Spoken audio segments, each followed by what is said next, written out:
sudah 3,5 juta sendiri total kerugian saya selama belajar membuat PLTS dari awal. Semoga ini bisa jadi pembelajaran bersama dan rekan-rekan tidak mengikuti kesalahan yang telah saya lakukan di masa lalu. Oke, jadi dari yang saya sampaikan tadi itu bisa disimpulkan bahwa tidak ada bagian manapun PLTS yang aman ya. Nah, kira-kira sekitar 2 mingguan ya saya menggunakan baterai ini, muncul lagi masalah baru. Tiba-tiba hasil PLTS saya itu drop sampai dengan 30%. Assalamualaikum warahmatullahi wabarakatuh. Jadi seperti janji saya di video sebelumnya, pada kesempatan kali ini saya akan berbagi pengalaman suka duka membangun PLTS dari pertama kali saya mulai membuat PLTS kira-kira 3 tahun yang lalu ya. Jadi dulu itu saya pertama kali membuat PLTS itu masih kecil-kecilan dan menggunakan satu buah panel surya 50 WP, kemudian menggunakan inverter jenis MSW seperti ini ya. Jadi inverter MSW ini dulu kendala pertama saya itu, ketika saya menggunakan inverter jenis ini, saya tidak bisa menyalakan kipas angin. Jadi ketika saya menyalakan kipas angin itu suaranya berdengung ya, dan perputarannya pun juga sangat lambat. Jadi karena saya pikir PLTS kok cuma buat lampu saja kan sayang, akhirnya pada saat itu saya membeli inverter Tahwer 1000 watt, jadi yang ini. Nah, selama saya menggunakan inverter Tahwer ini sebenarnya tidak pernah ada kendala ya. Cuma pada saat itu kalau rekan-rekan lihat konten saya sebelumnya, jadi posisi PLTS saya itu saya taruh di emperan depan rumah. Nah, pada saat itu ada hujan angin gede banget ya. Nah, karena hujan angin itu airnya itu pada ikut terbawa ke area PLTS saya. Nah, disitulah awal mula muncul kendala dengan PLTS saya. Jadi di situ banyak sekali alat-alat PLTS saya yang bermasalah ya, yang rusak. Jadi dari inverter ini sendiri, ini juga terbakar karena kemasukan air. Jadi saya tunjukkan ke rekan-rekan. Ini adalah inverter pertama saya yang PSW. Ini karena kena air, waktu saya nyalakan itu ada suara ledakan. Nah, setelah saya bongkar itu ternyata MOSFET di sebelah sini itu ada yang short ya. Nah, ini sudah saya coba perbaiki, sudah saya ganti. MOSFET yang short ada 2 ini. Di stek satunya tegangannya sudah berhasil ya, sudah naik sekitar 600 volt. Tapi setelah saya pasang MOSFET yang sebelah sini, ternyata ini tetap tidak mau nyala. Jadi analisa saya kemungkinan di driver PWM-nya ya, di ini dan di ini mungkin di SPWM-nya. Nah, karena untuk memperbaiki ini setelah saya googling sana sini ternyata sulit. Jadi saya putuskan ini saya diamkan dulu. Mungkin nanti saya coba kanibal dengan inverter saya yang lainnya. Mudah-mudahan sih ini masih bisa diperbaiki ya. Dari pengalaman saya, inverter ini adalah inverter yang paling bandel ya. Jadi ini digunakan untuk apapun, ini kuat, tidak pernah ada kendala. Bahkan saya pernah menggunakannya untuk menyalakan AC pun tidak ada masalah ya.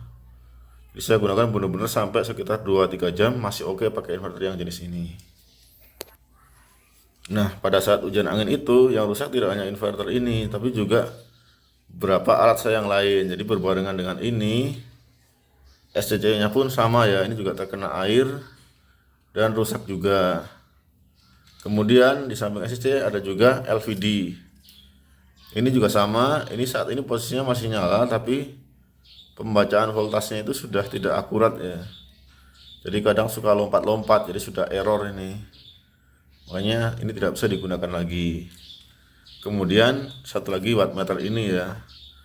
Jadi ini sebenarnya masih nyala dan beberapa kali masih saya gunakan di konten-konten saya sebelumnya. Cuma seperti rekan-rekan lihat di sini, ini LCD-nya sudah terbakar seperti ini. Jadi karena ada percikan air yang masuk waktu itu, langsung sepaket alat ini rusak semua. Jadi itulah pertama kali saya mengalami kerugian akibat PLTS. Jadi meskipun ini tidak saya pasang langsung di luar rumah, hanya di emperan, tapi karena hujan anginnya gede banget, tetap bisa terkena air dan rusak. Jadi buat pelajaran ke rekan-rekan semua, mungkin harus lebih berhati-hati lagi menempatkan peralatan PLTS-nya. Oke, jadi selanjutnya setelah alat-alat tadi rusak ya, saya memutuskan beralih ke mode 24 volt. Jadi saat itu saya langsung membeli inverter yang 1600 watt 24 volt, mereknya Sunyima seperti ini. Nah, setelah saya membeli inverter ini, muncul lagi kendala baru. Jadi pada saat itu, karena aki yang saya punya satu buah aki VRLA 12 volt, jadi saat itu saya membeli 4 buah baterai Levo 4. Jadi waktu itu saya seri baterai ini dengan 4 baterai Levo 4. Nah, pada saat saya seri itu nggak nyampe 1 minggu lah kira-kira, aki ini langsung jebol. Jadi saat itu karena saya sudah menggunakan panel surya sekitar 600 WP, itu kalau siang itu karena terlalu terik ya, jadi sering over charger. Nah, karena yang Levo 4 ada proteksinya, sementara aki ini tidak ada, jadi waktu itu sering kali over charger. Dan kebetulan saya juga saat itu masih menggunakan SCC yang PWM. Jadi dulu saya menggunakan SCC yang ini yang 60 ampere, dan ternyata SCC ini itu remnya blong ya. Jadi ya sudah, saat itu aki saya langsung jebol dalam waktu 1 minggu. Kemudian setelah itu karena akinya jebol, jadi mau tidak mau saya membeli lagi baterai Levo 4 biji lagi. Nah, mulai saat itulah saya menggunakan baterai Levo 4 yang saya gunakan hingga saat ini. Nah, kira-kira sekitar 2 mingguan ya saya menggunakan baterai ini, muncul lagi masalah baru. Jadi saat itu saya hanya mempunyai BMS yang 4S. Jadi saya beli baterai Levo 4 yang kedua itu tidak pakai BMS. Jadi langsung saya seri 4 baterai dengan BMS 4S dan yang 4 lagi tanpa BMS. Nah, karena saya melakukan rangkaian seperti itu dalam waktu 2 minggu, baterai yang ini nyusul jebol. Jadi dalam waktu 2 minggu saya harus membeli lagi baterai untuk pengganti ini. Jadi ini sudah drop parah waktu itu. Ketika dicas langsung penuh dan dipakai langsung habis baterai ini. Jadi saat itu saya putuskan membeli lagi baterai yang baru, itu baterai yang ini. Makanya kalau rekan-rekan lihat di video saya sebelumnya, yang ini beda sendiri ya, produksi tahun 2021. Sementara yang lainnya produksi tahun 2019. Itu karena ini adalah pengganti baterai yang rusak ini. Jadi dari sini bisa disimpulkan, rekan-rekan jangan sekali-kali memparalel baterai seperti ini dengan baterai lain yang kapasitasnya sangat berbeda jauh ya. Jadi karena ini kapasitasnya itu kalau nggak salah cuma 35 ampere, sedangkan baterai ini 80 ampere. Jadi ketika saya seri dan overcharger, baterai inilah yang jebol duluan. Kemudian yang tadi saya bilang di sebelumnya, yang ini karena tidak pakai BMS, itu juga nyusul jebol. Jadi sebenarnya sih kendalanya gara-gara PV saya sudah 600 WP, tapi kapasitas baterai saya masih di bawah itu. Nah, itu juga bahaya ya buat rekan-rekan. Makanya saya anjurkan kalau emang PV lebih besar dari baterai, itu wajib menggunakan BMS. Kalau enggak, ya ini contoh yang sudah saya alami. Saya harus mengganti baterai dalam waktu kurang dari sebulan. Saya harus mengikhlaskan 2 baterai saya ini rusak dan tidak bisa dipakai lagi. Oke, selanjutnya setelah insiden baterai tadi, PLTS saya relatif berjalan normal ya. Jadi 3 bulan kemudian baru muncul masalah baru. Jadi masalah yang saya alami itu tiba-tiba hasil PLTS saya itu drop sampai dengan 30%. Jadi di sini saya sampaikan juga ke rekan-rekan, saya itu menggunakan 600 BP dengan rangkaian 2 seri ya. Nah, dari rangkaian itu ada salah satu panel surya saya yang setelah ditelusuri, sudah saya buatkan juga di video sebelumnya, itu busbarnya ada yang tidak nyambung. Nah, di sini ternyata dengan panel yang di seri itu, ketika ada salah satu panel yang bermasalah, itu tidak akan menghasilkan arus sama sekali. Jadi panel yang bagusnya pun otomatis akan tidak menghasilkan arus. Nah, untuk lebih jelasnya rekan-rekan bisa lihat di video saya sebelumnya, bagaimana memperbaiki panel surya yang tidak nyambung busbarnya itu ya. Oh ya, untuk panel surya drop ini bagaimana cara ngeceknya akan saya buatkan video tersendiri, karena kemarin juga ada juga yang mengalami ini dan menanyakan bagaimana cara mengecek atau memperbaikinya. Jadi akan saya buatkan konten khusus bagaimana melacak dan memperbaiki panel surya yang drop dan mengakibatkan hasil PLTS turun. Oke, jadi setelah panel surya itu saya perbaiki, kurang lebih setahun kemudian itu nyaris tidak pernah ada masalah. Jadi PLTS saya berjalan normal hingga pada saat itu tiba-tiba ada rombongan semut ya, yang membuat rumah di inverter saya. Jadi kalau rekan-rekan lihat di video saya sebelumnya juga, di rangkaian PWM-nya itu ada banyak sekali semut. Jadi ketika PLTS ini nyala, itu langsung terjadi ledakan dan area di PWM ini ada elko-nya yang meledak. Itu rekan-rekan bisa cek juga di video saya sebelumnya. Nah, karena inverter ini rusak, jadi mau nggak mau saya harus beli inverter baru lagi. Nah, karena dengan pertimbangan dana yang terbatas pada saat itu, jadi saya memutuskan membelinya inverter yang HF lagi ya, itu yang mereknya Tahwer yang 2000 watt. Nah, lagi-lagi di sini saya kurang beruntung ya. Jadi baru dipakai 6 hari inverter ini meledak karena terjadi konsleting ya. Jadi ada arus balik. Jadi kesalahan saya waktu itu dari output inverter ini tidak saya pasang MCB. Jadi ketika ada konsleting langsung terjadi arus balik dan MOSFET-nya kosong semua ya di tegangan rendahnya, termasuk juga resistornya.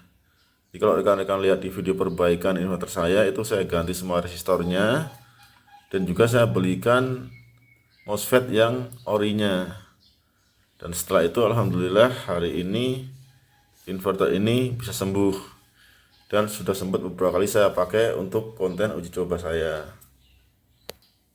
Oke, jadi dari yang saya sampaikan tadi itu bisa disimpulkan bahwa tidak ada bagian manapun PLTS yang aman ya. Jadi semuanya itu berpeluang terjadi kendala. Jadi kalau saya sebutkan pertama di awal tadi, baterai saya pun sempat terkendala di awal, tapi itu ternyata memang karena ketidaktahuan saya dan juga kesalahan saya. Jadi selama baterai ini dirangkai dengan benar, menggunakan proteksi yang benar, itu insya Allah baterai tidak akan ada masalah. Nah, untuk inverter sendiri di sini saya juga sudah banyak sekali korbannya ya. Bahkan sudah saya sampai membeli 4 kali inverter, bahkan 5 dengan yang terakhir yang LF ini. Nah, untuk inverter ini saya anjurkan ke rekan-rekan kalau emang mau beli yang HF itu beli saja yang 1000 watt. Ini lebih aman dan tidak pernah ada kendala. Tapi kalau rekan-rekan ada dana lebih baik langsung beli yang LF seperti ini. Cuma ini harganya tentu saja lumayan mahal ya. Tapi sejauh ini yang benar-benar belum ada masalah, mudah-mudahan sih nggak ada masalah, yaitu yang LF ini. Jadi dari terakhir beli sampai saat ini sama sekali tidak ada kendala dan PLTS berfungsi normal hingga saat ini. Oke, untuk selanjutnya saya akan hitung berapa total kerugian selama saya membangun PLTS. Jadi kalau kita hitung dari alat-alat ini kita bulatkan saja sekitar 500.000 ya, karena inverter ini 400, Dua ini anggaplah 100, jadi sudah 500.000. Kemudian kita tambah dengan dua baterai tadi, itu kita anggap 1 juta lah, kita anggap 600 dan 400. Jadi dari dua alat ini sudah 1,5 juta. Kemudian kalau kita tambahkan dengan inverter ini, itu harganya 600, jadi totalnya sudah 2.100.000. Kemudian kalau seandainya saya adalah orang awam yang tidak ngerti PLTS sama sekali atau tidak ngerti kelistrikan, itu ditambah dengan inverter ini 700, itu sudah 2.800.000. Kemudian juga dengan panel surya saya tadi ya yang sempat putus, seandainya tidak bisa saya perbaiki sendiri, itu total kerugian saya akibat PLTS itu sudah sekitar 3.400.000. Jadi dengan membangun PLTS yang saya pakai sekarang ya, sudah saya buat juga kontennya, habis 12,5 juta atau 13 jutaan, itu total kerugian saya selama belajar PLTS itu sekitar 3.400.000 sendiri. Jadi mungkin ini bisa buat pembelajaran ke rekan-rekan semua. Jangan sampai melakukan apa yang saya lakukan, karena kalau sampai dilakukan seperti rekan-rekan lihat di sini, efeknya cukup fatal dan kerugiannya juga tidak sedikit ya. Jadi kalau buat saya 3.400.000 itu cukup besar, tapi mungkin buat sebagian orang itu kecil ya. Oh iya, tadi juga belum ditambah dengan alat ini ya. Ini sudah jelek LCD-nya seperti ini. Kalau kita hitung ini 100, sudah 3,5 juta sendiri total kerugian saya selama belajar membuat PLTS dari awal. Oke, mungkin cukup sekian dulu ya untuk video kali ini.